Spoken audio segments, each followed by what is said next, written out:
Peygamber sallallahu aleyhi ve sellem haber verir ki fitneler, güçlü fitneler olacaktır. Badiru bil a'mali fitenen ke qita'il leylil muzlim.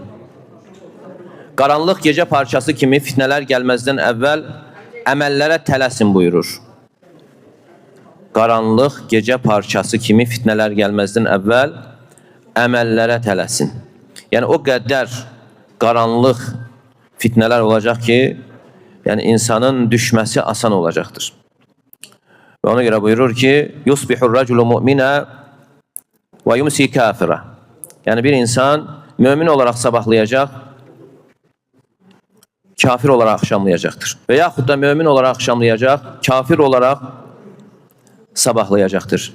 Yabi'u dinehu li'aradin mined dunya qalil. Dinini dünyadan ucuz bir şeye satacaktır. Yani fitneler o kadar şiddetli olacaktır ki az bir müddet erzinde yani insan değişecektir. Yani bu da bizden talep edir ki devamlı olarak imanımızla maraqlanmalı. Onu korumaya çalışmalı. Çünkü insan devamlı maraqlanarsa onun yenilenmesi için, artması için sebeplerden tutarsa korunmasına sebep olar. Yok eğer ona bigane yanaşarsa o da azalır ve o kadar azalır ki ahırda işine kalmır. Necə ki sələflərdən birine sual verilir ki iman artır mı? Bir bəli artır. O kadar artır ki dağlar kadar olur. Bir bəs azalır mı?